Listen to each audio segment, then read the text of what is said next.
you're gonna have to do a clearing in your life. You see, people don't like to take responsibility for anything. So guess what?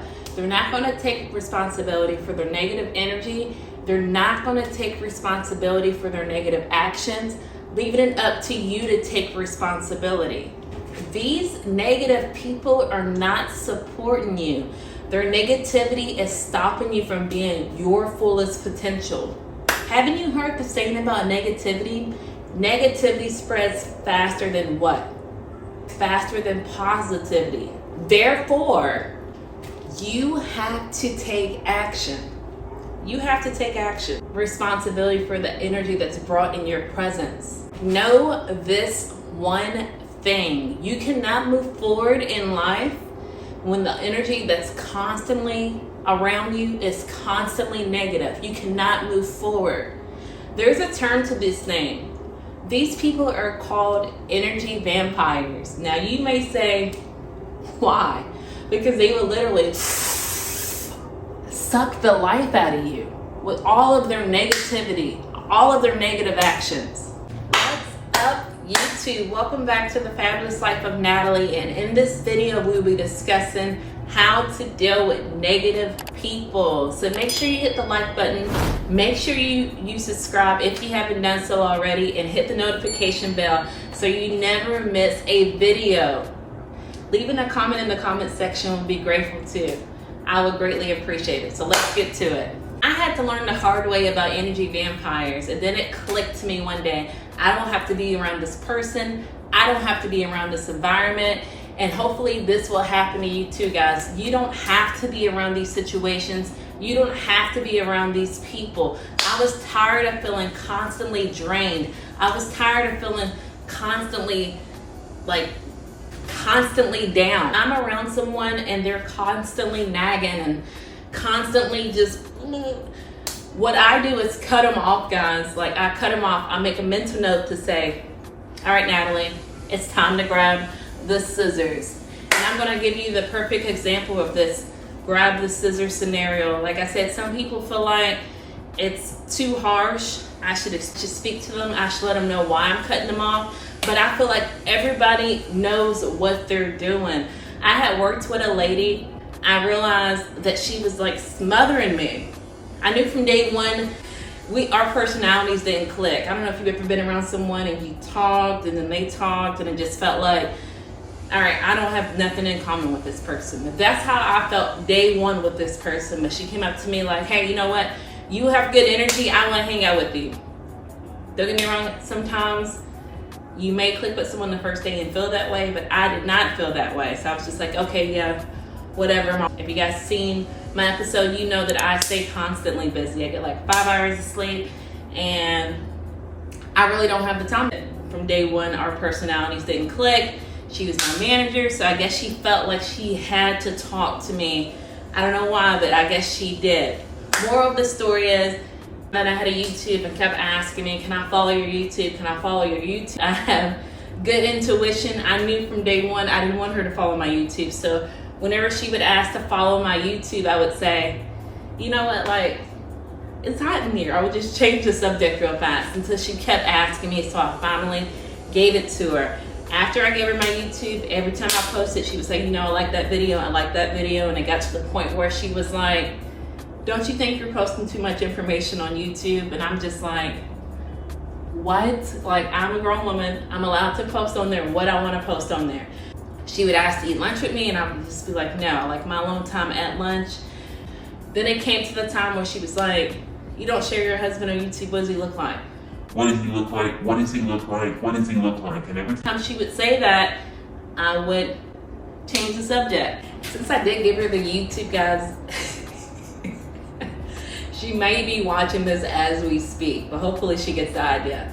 So anyway, after she kept asking for pictures of my husband, I felt like, you know what, if I ran into this lady in the mall, in the grocery store, and she said, you know, she presented me with the same energy as in, Natalie, let's hang out, whatever, and she wanted to exchange numbers, I would have purposely given her the wrong number, because I knew from day one nothing's clicking, right? There's nothing there. There would never be a connection because I found her weird. I found her awkward. So one day when it clicked to me, I was at work. I was like, I work with this lady for 10 and a half hours. Like, I don't have to talk to her just because she's my boss. I don't have to provide her with my YouTube name. I don't have to eat lunch with her. I don't have to show her a picture of my husband just because we happen to work together. Doesn't mean I have to tolerate her. So I just said, you know what, Natalie? Cut her off. So I cut her off and I stopped talking to her. And the moment I did that, she instantly knew, because she had sent somebody out to my car when we were leaving, and they asked, like, are you mad at her? And then this person kept saying, is it weird that, you're not talking to her? Is that weird? Is it weird? I just don't like being in a hostile environment. Hostile environment to me, if I feel like you are smothering me till I can't talk. Literally, guys, somebody in my department will come up and talk to me, she'll interrupt them. Not with, work stuff, just, it was like she would see someone talking to me, she didn't want them to talk to me, so she would interrupt them and say, hey guys, like, and it just be like, what in the world? Sometimes she'll interrupt us and she would say, you know what, just, I swear I can't make this up. Why should I have to deal with that? That is smothering. That is so uncomfortable. Can I breathe? So the moment I stopped talking to her, the moment I told the person who came out to my car, hey, I'm not mad at her. I don't want to say I don't like her as a person. We don't click. Why should I be forced to talk to someone if I don't click with them? I shouldn't be forced to talk to them. So the moment I told that person that, I'm not sure if they told her or not, they maybe did, it doesn't bother me. Because I'd rather keep my peace and be in another department than to be over there and smothered, if that makes sense. So I guess she told my managers from my other department that, I don't know what she told them. I know that it wouldn't make sense for her to say, hey, I kept asking Natalie for her pictures of her husband. Hey, I kept asking Natalie for her YouTube channel. She's not gonna say these things. She's gonna make it seem like I did something so uncontrollable and I had to move. I'm assuming. But like I said, I'd rather keep my peace in my other department than be over there and endure that kind of behavior, because it was day in and day out for 10 and a half hours. I'd rather be in the other department. Even though the other department is more physical, I'd rather do the more physical than have to be constantly, if that makes sense. So that's the first thing I have for you guys, is to cut them off silently. They know exactly what they did. There's no way she thought that was normal to keep bothering me like that. Oh my goodness, dude, it was crazy. And now, I don't know if this has ever happened to you, but since I've cut her off, and now when I see her, it's like telltale signs that she's told management something, because she just looks down, she can't make eye contact. There's no way you can sit there and harass somebody day and out. But no way you can present that kind of energy and then just look down whenever you see them. There's no way. There's no way. Cut them off silently. They know exactly what they did. That's number one.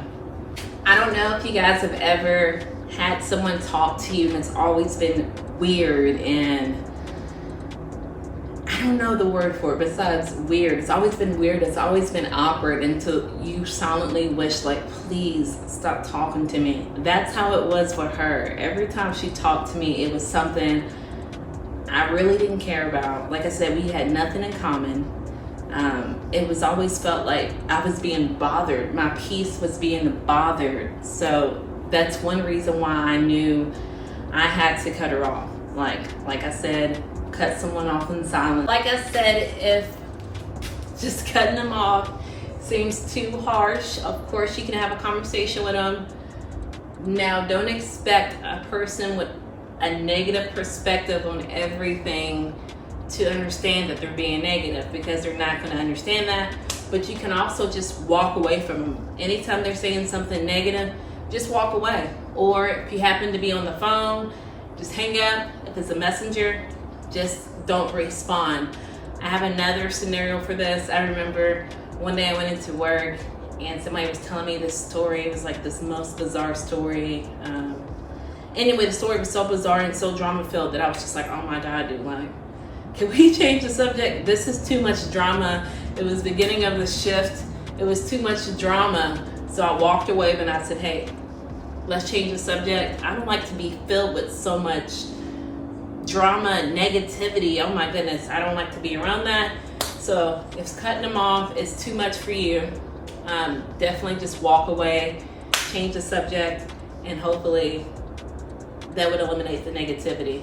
Last step I have is do not share any good news to a negative person. A negative person will try to find, so to say, a little loophole in your story to make it seem like, okay, well, even though this is a positive story, here's some negative right here. An example I have for you on this one is, I think I told you guys I worked in fast food. I was a manager in fast food for 12 years. And I remember one Thanksgiving we had to work. It's a girl I was somewhat cool with at that time. We are no longer cool. Like I said, I just cut people off. And I was like, cheer. Anyway, so we were working Thanksgiving. Obviously, no one wants to work Thanksgiving. But on this day, it was double time pay for working Thanksgiving. And a customer came through the drive-thru and was like, thank you for working, blah, blah, blah. I hope you have a good day. And the girl was like, don't wish me have a good day. It's already bad because I'm here. So it's like this girl would complain about finances.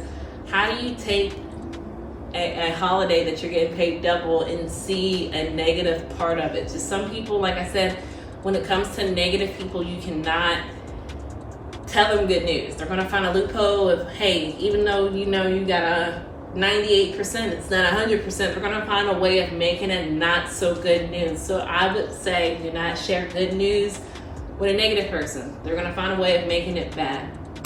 Well, guys, that's all I have for you today. Hopefully this will help you when dealing with negative people. Thank you for hanging out with me this week. Make sure, like I said, if you haven't liked, if you haven't subscribed, you haven't turned on the notification bell so you never miss it when I drop a video, I would greatly appreciate it. And until next time, I'll see you guys next time.